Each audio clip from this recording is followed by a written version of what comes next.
আসসালামু আলাইকুম গাইস, চলে এসছি আমরা আবার নতুন আরেকটা ভিডিও নিয়ে। ওপি হেড পেনাল্টিতে হেড মেরে দিলাম। সামনে আরেকটা বান্দা ওই টুসুক দে বাংলাতে তা মরানি এই এই নে ওয়ান টেপ মেরে দিলাম আরেকটাকে। এখন নেক্সট রাউন্ডে দেখি কি করতে পারি। আবে আমার নেট চলে গেছে ভাই, অনেক কষ্ট মারলাম গাইস। এখন 3 নাম্বার রাউন্ডে সামনে একটা নিবি। এই তো দিলাম ডাউন করে বাংলা যাত্রা দিয়ে। এখন সামনে রাশ দিব, দেখি দিলাম রাশ। এই যে আরেকটা, আবে আমাকে মেরে দিল গাইস। এখন আরেক রাউন্ডে এই তো জুম করে দিলাম আরেক বান্দাকে বাংলা জেতা।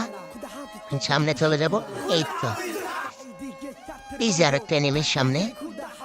এই তো দিলাম টুশুট দিয়ে মেরে গাইস। 4 নাম্বার রাউন্ডে এই তো প্যাকের মধ্যে একটা এই টুশুট দিয়ে মারলাম, বলবো না। এই তো বিজন দিয়ে বাংলা জাত দিয়ে ডাউন করে দিলাম। এই তো দিলাম এটাকে কনফার্ম করে। এখন অন্য রাউন্ডে এই তো বাংলা জাতা দিলাম আরেকটা এনিমি। এই তো দিলাম ডাউন করে। দেখি নেক্সট রাউন্ড, লাস্ট রাউন্ড দেখি গাইস। এদির সামনে একটা বান্দা। এই তো দিলাম ডাউন করে আরেকটা এনিমি আমার টিমমেটের সাথে। দেখি আমার টিমমেট মারতে পারে নাকি। তো ফাইনালি আমাদের বুইয়া চলে আসলো গাইস।